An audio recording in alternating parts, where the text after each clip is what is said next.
തലപതിയുടെ Jananayakan cinema television premier ചെയ്തിരിക്കുകയാണ് അങ്ങ് തമിഴ്നാട്ടില്. പടം പോലും റിലീസ് ചെയ്തിട്ടില്ല. പടത്തിന്റെ ഇല്ലീഗൽ ക്ലിപ്പായ ആ ഒരു ഫുൾ മൂവിയാണ് അങ്ങ് ടെലിവിഷൻ പ്രീമിയർ ചെയ്തത് തമിഴ്നാട്, നമ്മുടെ കോയമ്പത്തൂര്.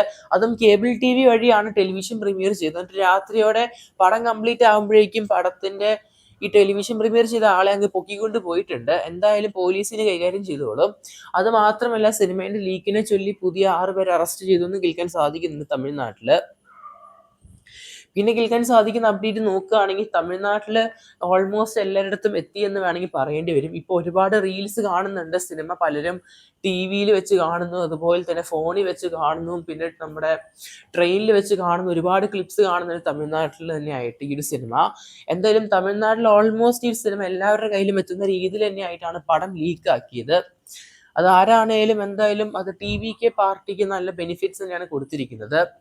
എന്തായാലും തലപതി അണ്ണന്റെ ലാസ്റ്റ് സിനിമയ്ക്ക് ശേഷം വേറൊരു സിനിമയും കൂടി ചെയ്യുമെന്ന് പറഞ്ഞ് റൂമേഴ്സ് നടക്കുന്നുണ്ട്. കാരണം KVN പ്രൊഡക്ഷൻ ഹൗസ് നിർമ്മിച്ച തലപതിയുടെ 500 കോടി ബഡ്ജറ്റിൽ ഒരുങ്ങുന്ന സിനിമയാണ് നമ്മുടെ ജനനായകൻ എന്ന് പറഞ്ഞ സിനിമ. സിനിമ വളരെ നിസാരമായിട്ടാണ് 2 ദിവസം കൊണ്ട് ഓൺലൈനിൽ ലീക്കാക്കിയത്. അപ്പം അതുകൊണ്ട് തന്നെ വലിയൊരു തീരാത്ത നഷ്ടം തന്നെയാണ് ആ ഒരു പ്രൊഡക്ഷൻ ഹൗസിനുള്ളത്. അതുകൊണ്ട് തന്നെയായിട്ട് വേറൊരു സിനിമ തലപതി അണ്ണൻ ചെയ്യുമെന്ന് പറഞ്ഞൊരു വാഗ്ദാനമായ ഒരു അപ്ഡേറ്റ് റൂമറായിട്ട് നടക്കുന്നുണ്ട്. ഇതുവരെയായിട്ടും ഒരു ഒഫീഷ്യൽ അപ്ഡേറ്റും ഇല്ല. ജനനായകൻ സിനിമയ്ക്ക് ശേഷം തലപതി അണ്ണൻ വേറൊരു സിനിമ ചെയ്യുന്നു എന്ന് പറഞ്ഞിട്ട്. വെറുതെ തലപതി ആരാധകർക്ക് നിരാശയായിട്ടൊരു ഹോപ്പ് കൊടുക്കരുത്. എന്തായാലും തലപതിയുടെ ജനനായകൻ എന്ന് പറഞ്ഞ സിനിമ ലാസ്റ്റ് ഡാൻസ് അല്ലെങ്കിൽ ലാസ്റ്റ് സിനിമ തന്നെയാണ്, അദ്ദേഹം തന്നെ പറഞ്ഞതാണ്. എന്തായാലും തലപതിയുടെ ജനനായകൻ സിനിമയ്ക്ക് സെൻസറിങ് ഈ ആഴ്ച നടക്കുമെന്ന് പറയുന്നുണ്ട്.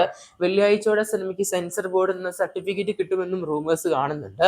ഏപ്രിൽ 24 സിനിമ റിലീസ് ചെയ്യുമെന്നും അപ്ഡേറ്റ് ഇരിക്കാൻ സാധിക്കുന്നുണ്ട്. എത്രത്തോളം സത്യമാണെന്ന് സിനിമയുടെ ഭാഗത്തു നിന്ന് ഒരു അപ്ഡേറ്റ് വന്നാൽ അറിയത്തുള്ളൂ. എന്തായാലും കാത്തിരിക്കാൻ നമുക്ക് പടത്തിന്റെ ഉടൻ ഒരു റിലീസിനായിട്ട്.